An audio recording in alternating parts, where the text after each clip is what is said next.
everybody. Happy Wednesday. It is another episode coming at you live all the way from Washington, D.C., from Canada, and I think from Aotearoa, although I could be wrong because time zones be time zoning. But this is Real Talk with Emoji and Ra. Mental health sounds like this. What's going on, Rawinia? Talk to me. How's your week been? It's actually been quite full, if I'm being honest. But I've been really looking forward to this conversation today. And I want to say catching up with Kieran. Kieran's, I want to say, like a good friend. We met a while ago in Bali through a mutual friend. And yeah, I love everything that he does. I think he's such a great example of what it means to be open and vulnerable around your mental health and mental health journey. And, I think he's a great leader when it comes to that space. So I'm just excited for today. That's awesome. Before we bring Kieran on, you mentioned about Bali because you've been in the coaching space now for a little bit longer than I have. And you specifically went to Bali a few years ago to like really lean into your purpose and your why, which is where you met Kieran. Can you tell everybody like a little bit more about that, and so that people know, kind of have a bit more schema behind how the relationship with Kieran began before we embarrass him and bring him onto the stage? In complete honesty, starting my coaching business was something that I had put off for such a long time, and I really felt like it wasn't something that I could do at home in New Zealand, which seems like such a shame given tall poppy syndrome and how judgmental people can be. And so going to Bali was an opportunity for me to really ground into who I am, my purpose, my why, and to really start fresh in a different place to be able to see things in a different way. And I'm really grateful for the mutual friend that Kieran and I had. She introduced us and said, hey, I think you two will get along. And it's been great. We've seen each other off and on over the years, usually in many different places in the world. And so, I'm really grateful to know him. It's funny that you say that because, tall poppy syndrome being a thing in New Zealand, in DC, it's called crabs in a bucket, where like if a crab tries to get out of the bucket, every other crab tries to bring them down. So I'm really excited to learn more about two crabs that maybe help people. How are you feeling, Kieran? Are you feeling crabby today? Oh my gosh. Ladies and gentlemen, please introducing Kieran Hedley. How you doing, bub? Yeah, fantastic. Thank you. I was just saying that I'm feeling pretty crabby, so I'm ready to go. Yeah, I'm feeling like a tall poppy. Well, don't worry, you're not in a space where we're not gonna cut you down, I promise, or drag you back into the bucket. I know you. That's right.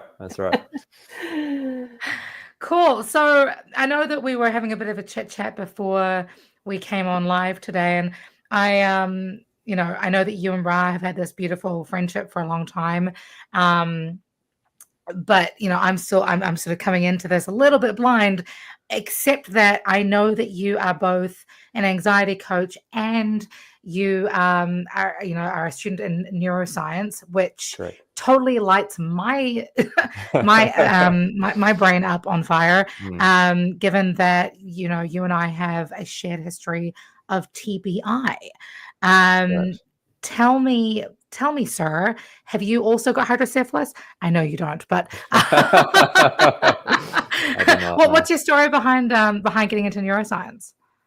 Well, part of it being the interest coming from the angle of anxiety. So in my earlier years, struggled with major depression. So especially, school time leading up into university time, had this chronic depression. It was seemingly seasonal, but honestly, now that I, in hindsight, can recognize there was sort of like this ongoing depressive sense that was there. It would just increase, at certain periods where for months on end, I'd just be in this really low, dark period where, existing felt almost pointless. From there, it started to develop into anxiety, panic attacks, and so forth. And although I was already meditating, I started to develop an interest in the brain. Like, why is my mind doing this? Why do I feel this way? Right? Why is my mind ruminating about these thoughts that I think I shouldn't be thinking about? And so I started to develop an interest in it, just started listening to podcasts to start with, right? Then I started to do my own research, looking at different papers and journals. I didn't really understand science too well. So, I was sort of trying to follow my own bias, to be honest, at the time. Yeah, I think we all do that at some point, right? Like meditation's the best thing in the world, right? Like, because I was just such a big meditator then. And of course, now I'm actually doing a qualification and a Bachelor of Science, majoring in neuroscience. And so it's a very neuroscience focused major. And it's just honestly feeding that love for neuroscience there. But of course, leading up to that, I suffered concussions, which has led to what I have now, which is called post-concussion syndrome, which means that it's just ongoing symptoms of what someone would experience with a concussion. A concussion being, when someone has a head knock, sometimes they can suffer whiplash, but there's enough G-forces, that person can suffer a concussion where the brain, because it's sort of held up in space in the head, I don't know if people really understand this, but it's quite literally like this jello that's just sitting in the head. And what tends to happen is it can move around with the movements that we make in space. But what ends up happening is, of course, if we come to a sudden halt, it's similar to like in a car crash when a person keeps flying forward, but the car stops, right? The brain keeps flying forward and then crashes into the front of the skull. Oftentimes there's a tearing of neurons, quite literally like a tearing and breaking of these wires in our brain. And that leads to these symptoms like what I had, which was an inability to create speech for about a week very well.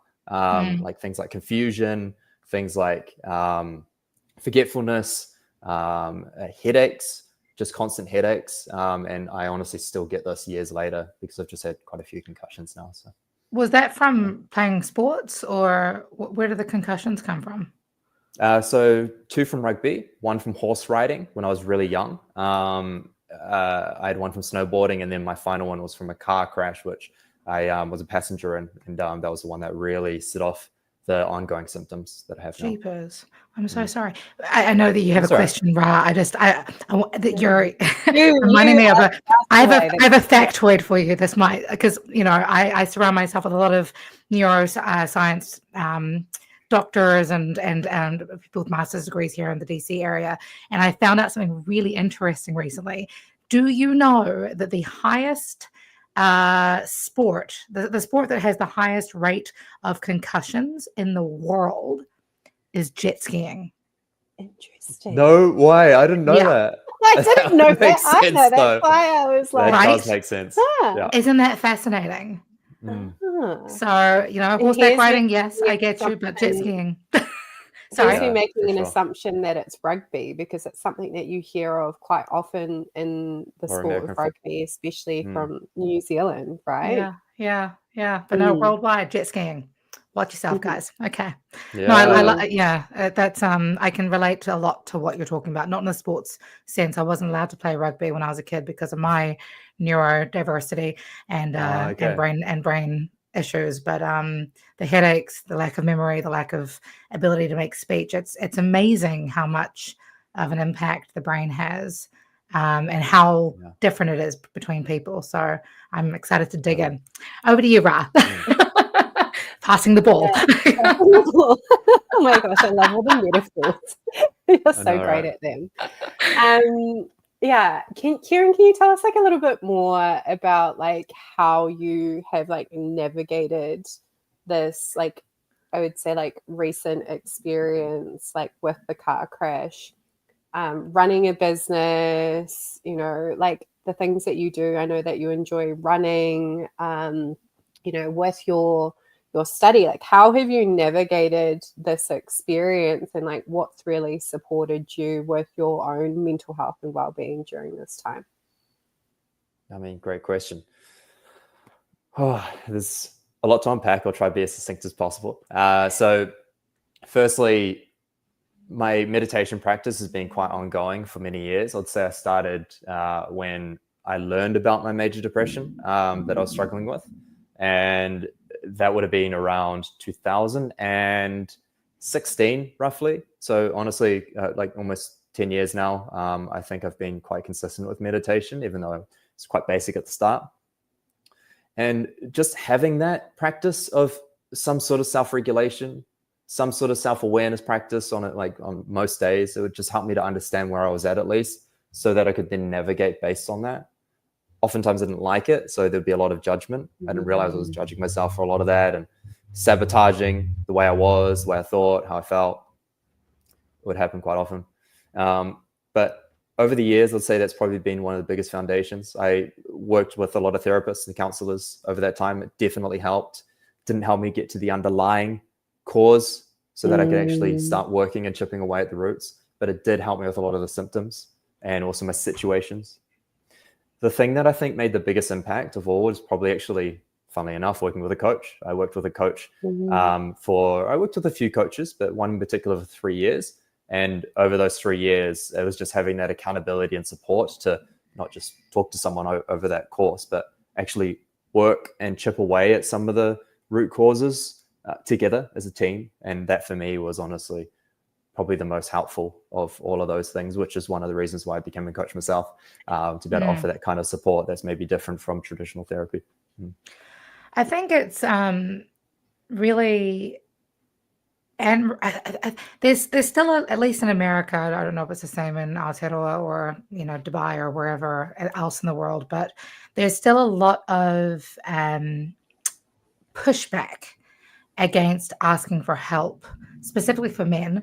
Therapy, yes, that's been the story as old as the age of time. But when it comes to coaching, I've found that there seems to be a lot of sort of just dis-ease around feeling as if you're less than when it comes to recognizing, that need for help, recognizing that we can't necessarily do this alone, nor should we. We are social creatures. How did you navigate that space when you started seeking help? Well, lucky for me, in my family, there was already a counselor that would help members of our family. And so my parents actually gave me a good nudge when they found out I was going through a hard time. I didn't say it. I didn't show it, except for the fact that I didn't want to talk to my parents. I didn't want to interact with them.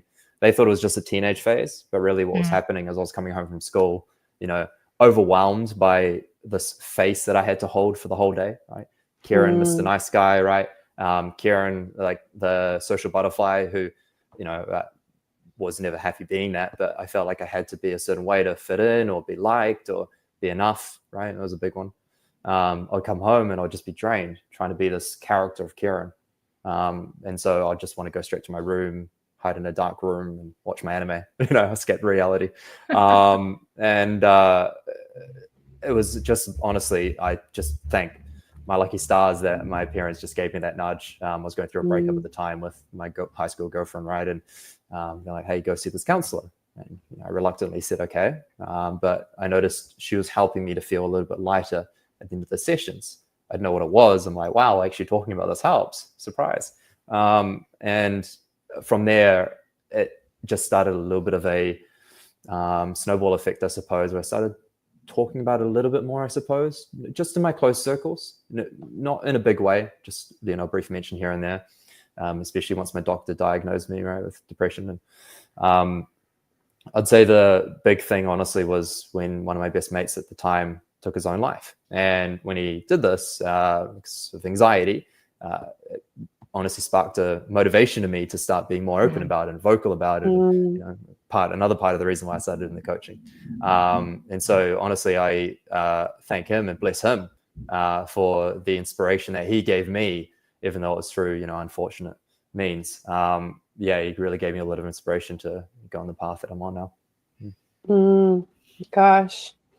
Yeah, it's so sad that something like that can be, I suppose like the trigger for someone to be able to kind of open up and be more vocal. But at the same time, like you say, it's such a blessing. And I can really relate in my own journey because I've lost multiple friends during like my late high school, kind of early 20s to suicide as well. And that was a big part of the reason why I went down the path that I've gone down as well. in terms of like learning more about psychology, the brain, why we behave the way that we do. You spoke about judgment earlier, and that self-judgment that you've often found yourself in, and this persona, like you spoke about the character of Kieran, right? And again, I can relate because I've done that many times in my life. I'm sure many people can. So relatable. So relatable. I know, right? Yeah. Like, what's your advice to anyone listening, be like whatever gender they are, as to like, what would you suggest to them to start to kind of overcome that self-judgment and to show up as themselves fully without kind of putting on this like mask of who they think they should be? Well, firstly, I can only offer my perspective and my experience. So don't take this as advice. Take this as just simply, someone sharing their own experience. But something that I think a lot about is a quote from Avatar: The Last Airbender. Have you guys seen it? I see you on the anime thing. Okay. Yeah. My favorite character is always Uncle Iroh, right? And there's this whole conversation he had with Zuko, right? So this like old this banished prince, right? And like Prince Zuko is like distraught. He's just so angry, and Uncle Iroh says something like, Prince Zuko, calm down. You don't need to be ashamed, I think he said. And then Zuko goes, what do you mean shame? I'm as proud as ever. And then Iroh goes, Prince Zuko, it's his wise voice, wise old man voice. Pride is not the opposite of shame, but it's sauce. I know, right? And it's like super wise. I'm like, yeah, that's right. And oftentimes what I'd find I'd do with this shame, because shame honestly led to a lot of the self-sabotage and judgment of who I was, how I felt a lot of the time. And it also bred into a lot of my anxiety, like this fear of feeling shame again, right? Mm-hmm. And that shame could come through rejection or being told I didn't do well enough or not getting the result I hoped for, and I'd feel that shame again, right? And so that anxiety led sort of bred into that a lot. And circling back to that quote, I feel like I was trying to be proud of myself a lot of the time. So I was chasing this pride, but that chasing of pride or being proud of myself was in response to this fear of feeling shame. And so, hearing that quote sort of helped me to circle back and realize, and the next part of the quote is something like, the only true antidote to shame is humility, and, learning humility for myself, and being okay with that and being okay with who I was. And that leads into this idea of being self-accepting. People throw around this idea of accepting oneself a lot, but it really is, as cliche as it is, the thing. But how does one do that? And for me, that was just learning to be able to sit without reacting to the judgment that was already there, but sit with that judgment that was there in something like meditation for me, right? As that arose, when these patterns of judgment arose, let's just say from a past experience that I'm ashamed of, I would feel that shame boil up in me, and it would be painful. I would suffer it, but it's a form of graded exposure that they talk about in psychology, right? This flooding, which is where you saturate someone in exposure, or there's graded exposure where maybe you bring up something, you feel the emotion of it. You're not facing it head on, but it's there, and you're learning how to regulate yourself whilst experiencing it. And over time, it settles. And what I'd find is, as I'd go through practices of that, I would then find that in the real world, I'd be less afraid of shame because I've interacted with it. I've learned how to regulate myself around it. And that over time would start to become something I can work with more easily in the real world as well. Yeah. So I'd say, learning how to sit with a thought or a feeling, even if it's just for a minute to start with, in a guided meditation or something. And then over days or weeks, learning how to maybe expand that to 5 minutes or 10 minutes. And over time, I can become more comfortable with working with feelings and thoughts like that. I'd say that's what's worked for me. I love that. It's funny because my husband is a huge fan of The Last Airbender and everything Marvel. Legend. And as you're talking about these things, it makes me giggle a little bit because I'm like, there's so many underlying messages in those kind of mediums that people, often they're digesting them, but they're not really like mentally aware of what it is they're watching necessarily. I don't know if you're familiar with Moon Knight, the Marvel series. That No. was another fantastic show that really dug into the psyche of disassociative characterization and the psychology behind that show is phenomenal. The reason I'm bringing that up is because one of the things that my husband and I often talk about, we run a self-defense school, and Amazing. as a singer-songwriter and songwriting coach, it's funny, music and self-defense don't really have a relationship, but they really do. Because as you're talking about this, one of the things that we often talk about in the self-defense realm is you can't beat an enemy if you refuse to face the enemy.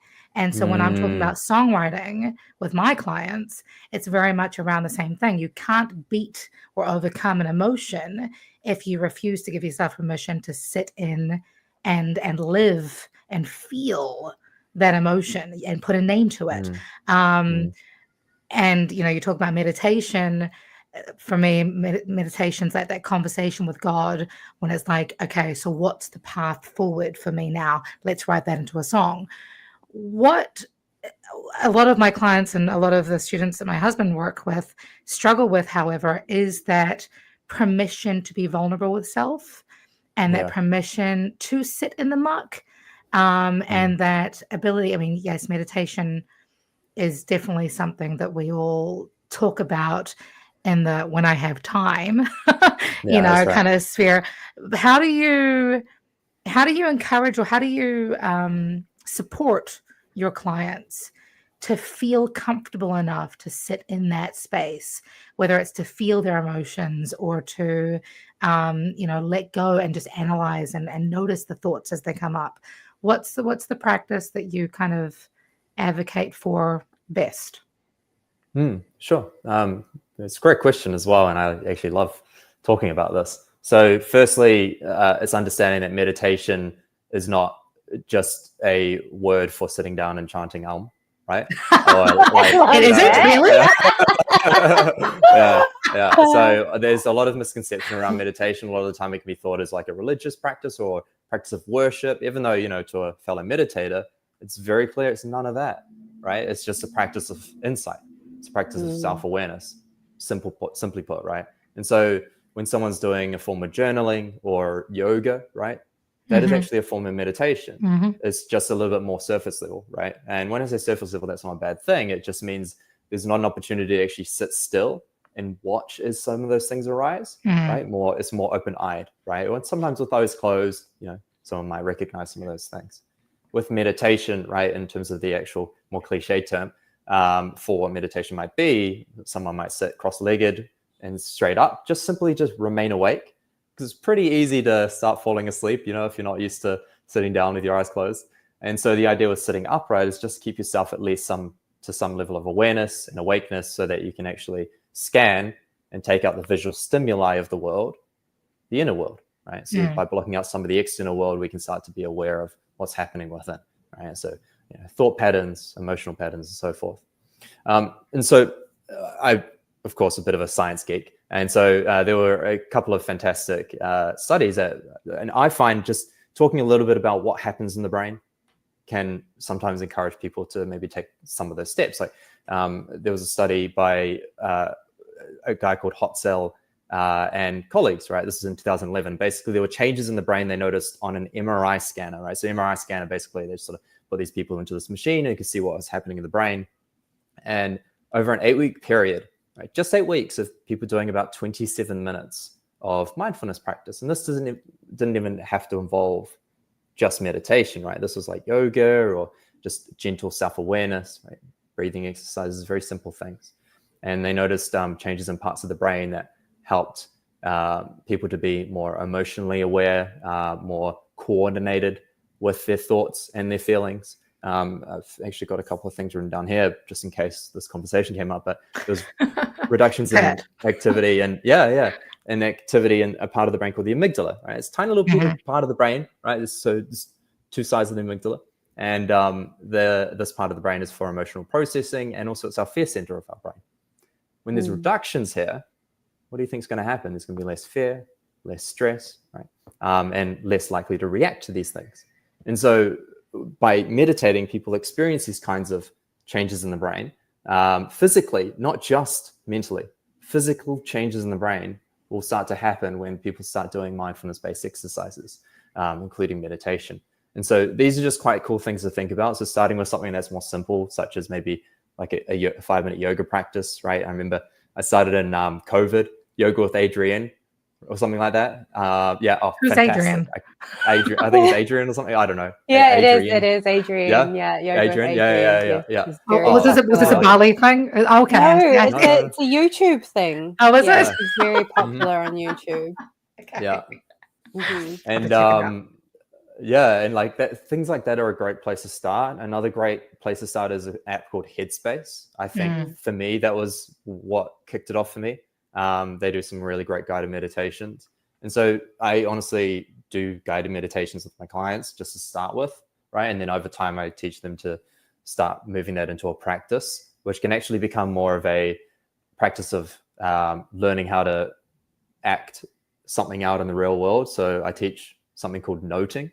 Noting is just a cognitive behavior therapy exercise, which is just the act of catching either a thought or a feeling. So if I'm out in the real world and I notice my mind starting to ruminate, I go, oh, that's thinking. If I'm out in the real world and I start to feel an uncomfortable feeling, I go, oh, that's a feeling. And all I'm doing is I'm just catching it. I'm not specifically saying that's a bad feeling, that's a good feeling, that's anxiety, that's happiness, whatever. I'm just going, oh, that's a feeling. And the idea is to, first of all, not make something, to put something on a pedestal and go, oh, this is bad, like really bad, or this is really good, because then all of a sudden I'm going to end up in a roller coaster of experiences and reactions. So the idea is to make everything a little bit more neutral, and it also gives me space between me and the experience. And so I can practice that in meditation by just meditating for a few minutes. And if a thought comes up, I go, oh, that's thinking. If a feeling comes up, I go, oh, that's feeling. And that's like a training ground, so that, and then when I go out into the real world, I'm more active with that practice of noting and can be more effective with it. I really love how you like bring the science into it, but then also your personal experience, like how you answered earlier, and you're like, this is my experience and this is like what's worked for me. But then still kind of talking about the brain, because when you're talking about bias earlier, right, like what works for you isn't necessarily going to work for me, and multiple different people, like we all experience things differently. And from like a kind of self-awareness perspective, like for myself, it's actually like being out in nature which really supports me, like going for a walk, getting out amongst the trees, or just really being again in stillness, like in a similar way, but out in nature, like feeling the wind like on my body. And so like that there, it's kind of like that kind of connection to the land and the whenua, that really kind of supports me when it comes to that space of like overthinking. And so I really love that you kind of spoke about that, because I think this is like a big part of the reason why we're having these conversations, right? It's like, yes, there's things that work, but also like be open and curious to what works for you, and give things a try, and actually see what really sticks. What do I want to ask you? I'm like, so many things. So many things. I know we could go on for a while. Is there anything that you want to ask Emma, actually? That I want to ask? I want to kind of dig more into your history with TBI, because I know that a lot of stress and anxiety obviously is an ongoing issue, specifically in Western world, I think. Oh yeah. But there is, and I say this knowing full well that this is the brain is an ongoing plethora of information that we're constantly developing and growing and whatever.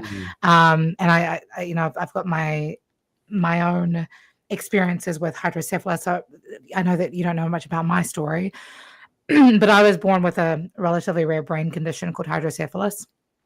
So I had my first brain surgery when I was 4 months old, and by Oh the my time I goodness. was 12, I'd had 10 brain surgeries and 24 surgeries in total. And that was because of, I've got a cyst, a pillow of water in the middle of my brain, which squashes out the brain to the skull. Okay. Right. And Okay. I then, see. Yeah. so cerebral spinal fluid can get into my skull, but it had no way to exit. So I have a shunt or Right. tube going from my brain to my peritoneal cavity, my stomach, to drain out the excess brain fluid. Okay. And when that gets blocked, obviously pressure builds up. I get headaches that you're talking about, memory loss that you're talking about, nausea that I'm sure you've experienced, Of course. lack of being able to find the right words or remember things, or, directional memory still is to this day, 20 something years later, still kind of struggle with a little bit. Thank God for GPS. But, Yeah. the thing from me that I'm really excited about with with the neuroscience that's coming out, is that, and this is totally like, I don't mean this to sound ego-centered at all, but when I did my TED talk a couple of years ago, there was a disclaimer saying that the science behind some of the things that I was talking about had not yet been proven enough. But you're talking about a lot of the things that I talk about in the TED talk, the ability to, calm down the amygdala, to make sure that we have that space to feel, to think, to find clarity. And I guess my question is more centered around: are there any practices beyond meditation that you and even walks in nature that you feel can really help people not just overcome stress and anxiety, but help to rebuild parts of that lost memory, rebuild parts of that, of that trauma? Obviously songwriting and music stimulate both parts of the brain, so that's a really effective one. But are there any things that you have found specifically to help you navigate getting your life back? Yeah, great question. So firstly, let's just understand that the brain is ever changing. And what's really cool about learning about this is that, back in the day when neuroscience was first becoming a bigger thing, it was believed that brain development and changes in the brain, in other words, people hear this term neuroplasticity. Neuroplasticity is just the brain's ability to change, right? So when we learn something, it undergoes neuroplasticity, there's a change. Now, it was believed it would stop around 25 to 30 years old for people. Yeah. And now, of course, as of the last, I don't know how many decades now, they've realized, no, it continues all the way until old age. Of course, it's more difficult, more effort is required to create neuroplasticity, to learn. So you can teach an old dog new tricks. It just takes a while. I love that. Yeah. Just proving that. Yeah. And so, for me, for example, I had damage to an area of my brain in the front left area called the Broca's area of my brain. Now, this is responsible for speech production and the motor patterns of speech. And so what would happen is, I remember after my rugby incident, I would try to speak to people. They'd say something, I'd know what they said, I know what I want to say, but I couldn't communicate with my mouth to say it. And so I'd come out and I'll stutter, I'd stop talking, and then I'd just stop. And I wouldn't even know what I was going to say all of a sudden. And it was so frustrating and scary. But of course, after about a week or two, it started to recover. The problem is now is if I'm tired, I experience similar symptoms. Not as bad, but they start to come through. Or if I get another head knock, which I had, right, it will come through again. And so, that can happen. However, I recovered for the most part, right? And so I'm speaking quite well now. I think. Yeah. I'm pretty sure you guys can tell me. Okay. We understand you. So, yeah, okay. Well, that's enough for me.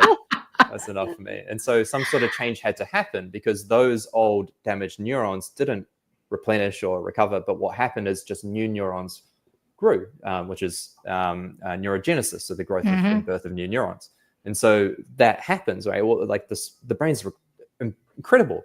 It will just create new pathways so that it can work around the damaged area, so that therefore I can learn how to speak again successfully, right? And it happens relatively quickly on the basic level, and then of course it just takes a lot longer to get all the complexes together. But that's fantastic. Now to talk about like how I went about that for myself. I went through a very similar process to actually what I just take my clients through. It's a very simple 5-step process, right? Fix sleep, right? Very straightforward, very important. Sleep's actually talked as the most important therapy of all, because it's a time where we consolidate experiences, emotions, thought patterns, and so forth. And if we're not getting quality sleep, there's enormous data out there, showing the correlation between poor sleep and anxiety, poor sleep and memory loss, poor sleep and lack of performance, right? Poor sleep and, of course, brain health, like poor brain health. And so the idea is, of course, to improve recovery from things like concussions or just general mental health at all, improve sleep. And one of the best ways to do that is just simply learn how to go to bed and wake up at the same time most days. That's actually one of the simplest things to do, to start there. And if one's not getting to sleep, my favorite supplement is magnesium L-threonate, right? It's a form of magnesium that can get past the blood-brain barrier, right? Most magnesium forms just stay in the body. And so for me, that is a fantastic way to improve my sleep, right? I'm giggling because I thought you were going to say my favorite supplement is nanonaps, but okay, carry on. That's my second favorite supplement, actually. That's my second favorite. I do nanonaps most days. I'm not kidding. Yeah. Well, and it's funny, there's recent research that now suggests that napping frequently throughout the week can also help with heart health and cardiovascular health, preventing heart attack later in life. Sorry, carry on. No. Tip number 4. I'm big on number that. 2, rather. I'm big on that, yeah. Well, the second step is learning how to self-regulate. And so that can be anything, right? So for me, it was, meditation and also breath work. And so, learning a simple breathwork technique, like learning how to exhale longer than you inhale. Very simple. You don't have to do anything fancy. It's just breathing in through the nose to the degree you can. And then like you're blowing through a straw, like as long as you can, exhaling. And that slow exhale decreases heart rate, and it slows down, therefore, the rate at which blood flow is occurring and the stress hormone is moving around your body. And so the slowing of stress, the slowing of heart rate helps one to regulate themselves quite quickly. And so just doing that 3 to 6 times of just slowly exhaling helped me to regulate myself. And that's a really easy way to self-regulate. And then the third is learning how to understand my triggers, right? Simple journaling exercise you can do, just simply brainstorm 5 minutes, write down what are my major triggers? What are the main things that cause me anxiety today, right? And the 4th step, understanding the cause. What's the cause of these? Where are they coming from, right? If one meditates or does some sort of self-awareness exercise, they can learn to unpack those. And the 5th step is, as I learn to, navigate those and figure those out, is actually to start working on other lifestyle factors, such as my diet, right? So for me, ideally, I just try to stick to at least 80% whole foods, right? Very straightforward. Physical activity. I try to get some level of aerobic exercise and physical activity. Endorphins are really good for you, of course, but also as well, it improves blood flow to the brain, so it helps with recovery. Learning, I find feeling like I'm progressing in some way, shape, or form, whether it's educational or personal development, right? Learning about myself or about neuroscience, because I love neuroscience, and also, of course, mindfulness practices. So I feel like developing a good array of healthy lifestyle factors helps a lot there. So that's been really helpful for me. I love it. And of course, we've run completely out of time because I would like to just stay on this call forever. But unfortunately, we have come to an end. Kieran, what's the best way for people to reach out to you to learn more about your anxiety coaching and, your studies as you're diving deeper into the neuroscience? Yeah, sure. So Coach Keza. Oh, sorry, no, that's my old one. NeuroKez. I changed it. Since my main focus is neuroscience. And honestly, I'm I'm not really a pushy coach. So if anyone wants to message me with any questions, I'm happy to answer them without trying to push you into any coaching or anything like that. I'm not that kind of person. And also my main focus is neuroscience now. So happy to answer any questions if anyone has anything about that. But NeuroKez on Instagram. And that's NeuroKezza with Kezza or ZZA? Just KEZ. The KEZ? Okay, Coach Kez. Yeah, Gotcha. I was laughing to somebody the other day about they just they heard the Kezza thing as I was talking about this upcoming conversation. Like, Kezza, where's that from? And I was like, well, we also have Shazza and Bazza, and it's an ongoing thing in New Zealand. Yeah. It is. Wow. Cool. We'll put all those details in the description of this podcast. Thank you so much for your insights and time, Kieran. I'm super excited about your work, and we'll be definitely following you for to get more information as your studies and your coaching progresses. And I'm just really grateful for your time. Yeah, me too. Thank you. It's been nice to just see your face and hear a little bit more about how you've been doing. So thank you so much for sharing your wisdom. Awesome. Thank you so much, Emma. Thank you so much, Ra. I really appreciate this. It was such a pleasure. It really was. Of course. And everybody watching, again, I'll be putting those description notes in the description of this video. If you have any questions, comments, insults, don't insult us. Be nice. Until next week, friends, be good, be kind, spread love. And remember, my book's coming out in just over a month. I'm so excited. Here it is. Mental Health Sounds Like This. Ra, your next book's coming up soon, right? It is, yes. Yeah, Okay. It is. I'm excited about it. You are more than enough, the follow-up to my first book. So I love it. We're in the final stages of just finishing it. Love that. Beautiful. Awesome, friends. Be good, be kind. Spread love like it's going out of fashion, because if we're not careful, it will be. Until next week. Peace.